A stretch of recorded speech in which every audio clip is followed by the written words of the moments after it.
13 desain rumah minimalis yang tenang. Rahasia rumah yang bikin hati adem. Sebelum lanjut lagi, jangan lupa untuk klik tombol subscribe, share, dan like ya. Bunda boleh juga klik tombol thanks atau terima kasih di kanan bawah. Oh iya, kalau Bunda punya usul atau ide tema video berikutnya, langsung aja komen di bawah ya. Makasih. Dan kita lanjut sekarang. Halo Bunda semua. Aku mau mulai dengan jujur dulu ya Bun.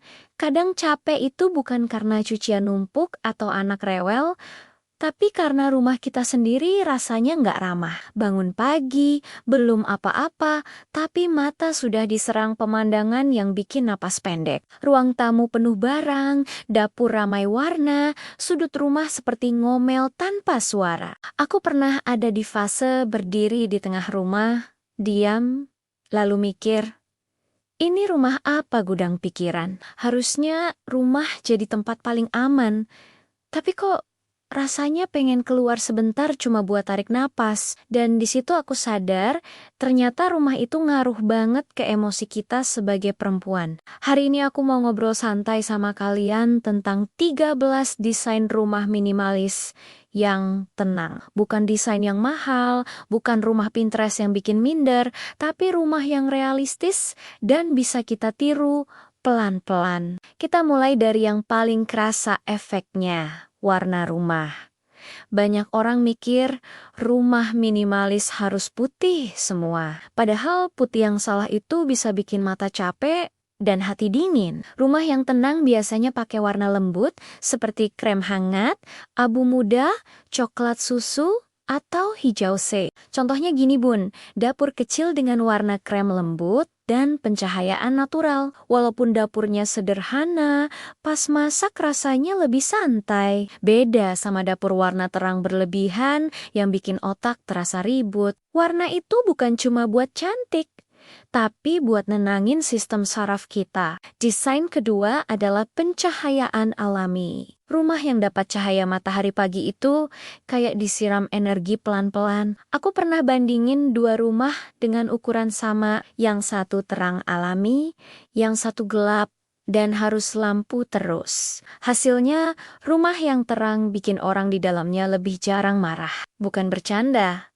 ini logis. Cahaya matahari bantu hormon bahagia keluar lebih alami. Desain ketiga adalah ruang yang tidak penuh. Ini bagian yang agak nyentil, tapi penting. Banyak dari kita simpan barang bukan karena dipakai, tapi karena sayang. Padahal setiap barang itu kerjaannya minta diperhatiin. Makanya, rumah minimalis yang tenang itu bukan rumah kosong, tapi rumah yang barangnya punya alasan tinggal. Contoh realnya, meja tamu. Kalau di atasnya penuh vas, pajangan, tisu, buku, dan entah apa lagi, otak kita kerja terus. Tapi kalau cukup satu benda yang fungsional, ruang terasa lega dan pikiran ikut lega. Desain keempat adalah sirkulasi udara yang baik. Rumah yang pengap itu bikin emosi cepat naik. Serius Bun, ini bukan drama. Udara yang muter bikin badan lebih rileks. Makanya, rumah minimalis yang tenang biasanya punya jendela yang bisa dibuka lebar. Contohnya kamar tidur. Kamar kecil tapi punya jendela yang bisa dibuka, rasanya lebih nyaman dibanding kamar besar tapi pengap. Tidur juga lebih nyenyak.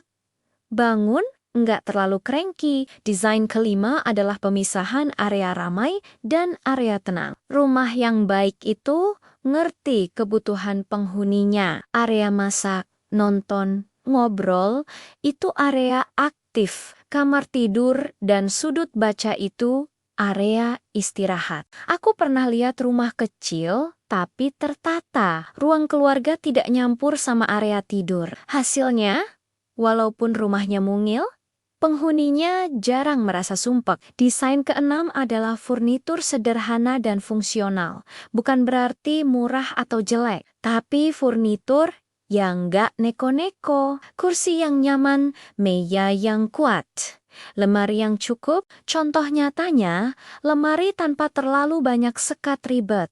lebih gampang diberesin, lebih jarang bikin emosi. Kadang kita capek bukan karena beresin, tapi karena desainnya nyusahin. Desain ketujuh adalah satu sudut tenang. Rumah tenang hampir selalu punya satu spot favorit. Pojok jendela, kursi dekat taman, atau meja kecil di dapur. Tempat kita duduk, sambil minum teh, sambil mikir, atau cuma bengong tanpa gangguan, tanpa tuntutan. Dan itu penting banget buat kesehatan mental ibu rumah tangga. Desain kedelapan adalah dapur yang rapi dan mudah dibersihkan.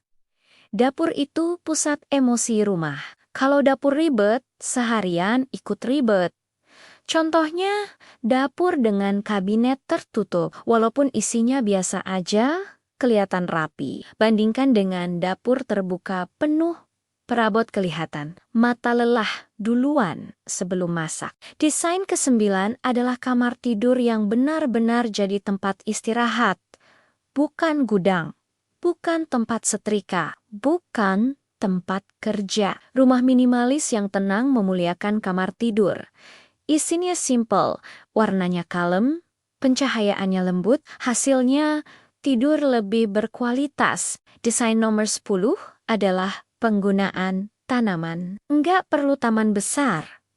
1-2 tanaman hidup saja sudah beda. Contohnya tanaman di dekat jendela. Setiap pagi lihat hijau, otak kita dapat sinyal aman, dan ini logis, karena manusia secara alami tenang melihat unsur alam. Desain ke-11 adalah penyimpanan tersembunyi. Rumah terlihat rapi bukan karena penghuninya rajin luar biasa, tapi karena desainnya pintar. Laci di bawah tempat tidur, lemari tinggi, rak tertutup, semua bantu menyembunyikan visual yang bikin stres. Desain ke-12 adalah konsistensi gaya. Rumah yang campur aduk, gaya bikin otak bingung. Minimalis, klasik, industrial, semua jadi satu. Rumah yang tenang biasanya punya satu gaya utama. Nggak harus mahal, yang penting konsisten. Dan desain ke-13 adalah rumah yang mencerminkan ritme hidup penghuninya,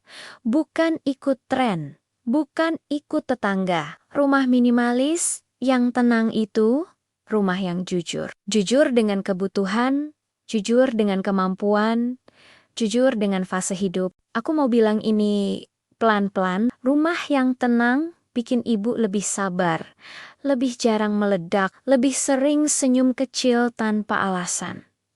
Dan itu bukan karena kita berubah drastis, tapi karena lingkungan kita akhirnya mendukung. Kalau Bunda ngerasa selama ini capek terus di rumah, mungkin bukan Bunda yang kurang kuat. Mungkin rumahnya saja yang belum diberi kesempatan untuk menenangkan. Pelan-pelan ya Bun, nggak harus langsung sempurna. Satu sudut dulu, satu ruang dulu, karena rumah yang tenang bukan tujuan akhir, tapi proses berdamai dengan hidup sehari-hari. Terima kasih sudah menemani sampai akhir. Sampai ketemu lagi di episode berikutnya. Salam semangat, Bunda semua!